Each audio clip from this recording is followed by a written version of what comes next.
இந்த வீடியோவில் 12th standard zoology chapter 2ல் இருக்க ஒரு 5 மார்க் கொஸ்டினோட எக்ஸ்ப்ளனேஷன் தான் பார்க்க போகிறோம். The question is, explain the process of fertilization and implantation of the fertilized ovum. Fertilisation ப்ராசஸை எக்ஸ்பிளைன் பண்ணணும். அதுக்கப்புறமா ஃபர்டிலைஸ் ஆன ஓவமை எப்படி இம்ப்ளான்ட் ஆகுதுன்ற ப்ராசஸையும் எக்ஸ்பிளைன் பண்ண சொல்லியிருக்காங்க. பேஜ் நம்பர் 21ல் ஃபஸ்ட்டு டெஃபினிஷன் பார்க்கலாம்.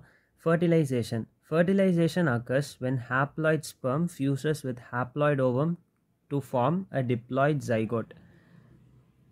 Sperm வந்து haploid in nature, ஓவமும் haploid in nature. இந்த ரெண்டு haploid செல்ஸும் ஃபியூஸ் ஆச்சுன்னா ஜைகோட்டுன்ற 2n குரோமோசோம் உடைய ஒரு செல் ஃபார்ம் ஆகும். இந்த ப்ராசஸ் பேர் தான் ஃபர்டிலைசேஷன்னு சொல்கிறாங்க. இந்த ஃபர்டிலைசேஷன் ப்ராசஸ் நிறைய ஸ்டெப்ஸில் நடக்கும். அந்த ஸ்டெப்ஸை எக்ஸ்பிளைன் பண்ணலாம். The sperms deposited in the female reproductive tract undergo capacitation. Capacitation ஒரு இம்பார்ட்டண்ட்டான 2 மார்க் கொஷின். ஸோ கெப்பாசிட்டேஷன்னா என்னன்னு பார்க்கலாம். Capacitation is a biochemical event that enables the sperm to penetrate and fertilize the egg. ஒரு எக்கை பெனிட்ரேட் பண்ணி அதை fertilisation பண்ணுறதுக்காக நடக்கிற ஒரு ப்ராசஸ் பேர் தான் capacitation. Next, fertilization occurs only if the ovum and sperms are transported simultaneously to the ampullary isthmic junction of the fallopian tube. ஒரே நேரத்தில் sperm cells and egg cell அந்த ampullary isthmic junction of the fallopian டியூப்பை reach ஆச்சுன்னா தான் fertilisation process நடக்கும். வேறு டைமில் அது ரெண்டும் அந்த இடத்த ரீச் ஆச்சுன்னா ஃபர்டிலைசேஷன் நடக்காதுன்னு சொல்கிறாங்க. Before the sperm can enter the egg, it must penetrate the multiple layers of granulosa or follicular cells which are around the ovum, forming the corona radiata.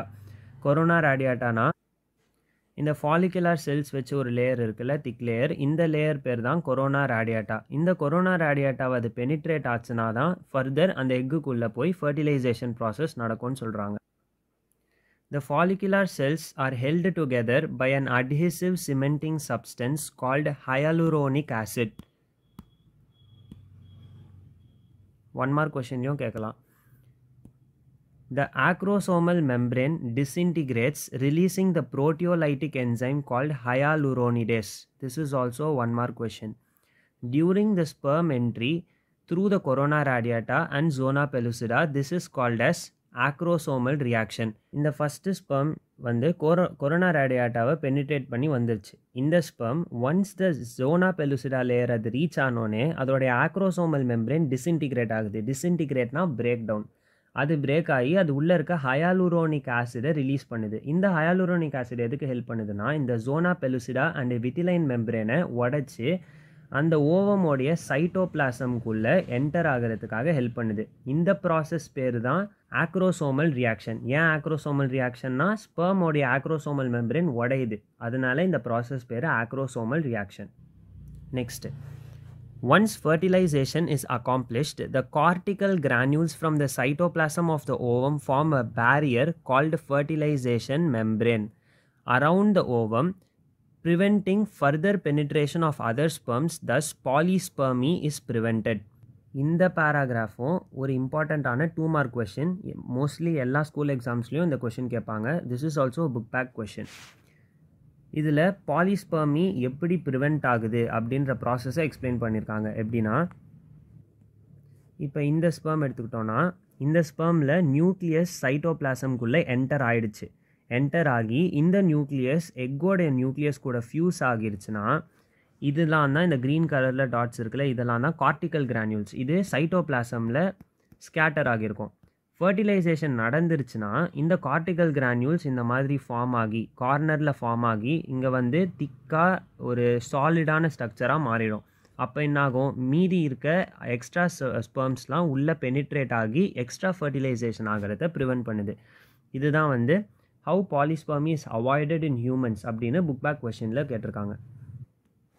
Next, இது வரைக்கும் ஃபர்டிலைசேஷன் ப்ராசஸ் முடிஞ்சிருச்சு. இங்கேருந்து implantation process start ஆகுது. Fertilization ஆனதுக்கப்புறம் the first cleavage produces 2 identical cells called blastomeres.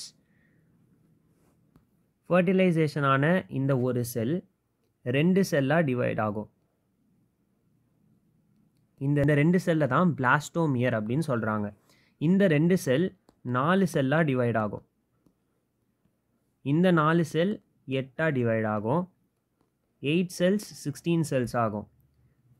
Next after 72 hours of fertilization, a loose collection of cells forms a berry-shaped cluster of 16 or more cells called morula.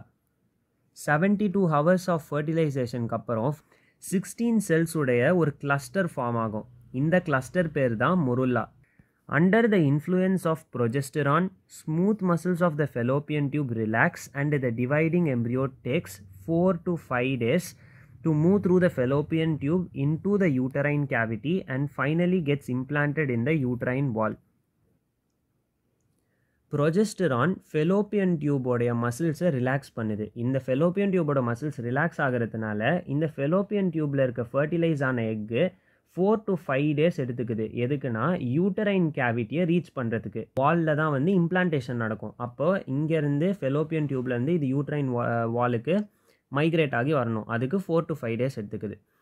At this point இங்கே uterine கேவிட்டியை reach ஆனோடனே அதில் என்னென்ன changes நடக்குதுன்னு சொல்கிறாங்க. At this point the embryo consist of a fluid filled hollow ball of about 100 cells called blastocyst. இந்த embryo கிட்ட எப்போ 100 cells இருக்கோ அது பேர் அப்போது பிளாஸ்டோசிஸ்ட்னு சொல்கிறாங்க. 16 cells இருந்ததுன்னா அது பேர் மொருல்லா, 100 cells இருந்ததுன்னா அது பேர் பிளாஸ்டோசிஸ்ட். இது ஏர்லி பிளாஸ்டோசிஸ்ட். இந்த பிளாஸ்டோசிஸ்ட் தான் மெச்சூரான பிளாஸ்டோசிஸ்ட். இதில் மொத்தமாக 100 cells இருக்குது அப்படின்னு சொல்கிறாங்க. இந்த 100 cellsலேயே 2 types ஆஃப் செல்ஸ் இருக்குது. அந்த செல்ஸ் என்னன்னு பார்க்கலாம். The blastocyst is composed of a single layer of large flattened cells called trophoblast. இந்த மாதிரி ஒரு சிங்கிள் லேயர் ஆஃப் இந்த செல்ஸ் வந்து லார்ஜாக இருக்குது, சைடில் இருந்து பார்க்கும்போது ஃப்ளாட்டாக இருக்குது. ஸோ லார்ஜ் ஃப்ளாட்டன்டு செல்ஸ், இந்த லார்ஜ் ஃப்ளாட்டன்டு செல்ஸ் பேர் தான் ட்ரோஃபோபிளாஸ்ட். இன்னொரு டைப் ஆஃப் செல்லும் இருக்குது இந்த பிளாஸ்டோசிஸ்டில். Small cluster of 20 to 30 rounded cells called inner cell mass.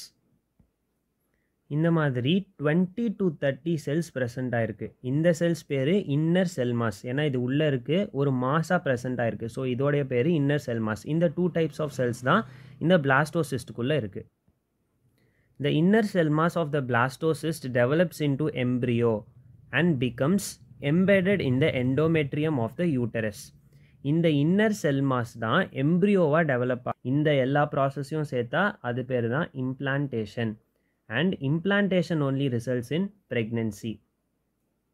If you want the answer to be short, I will just highlight the important keywords.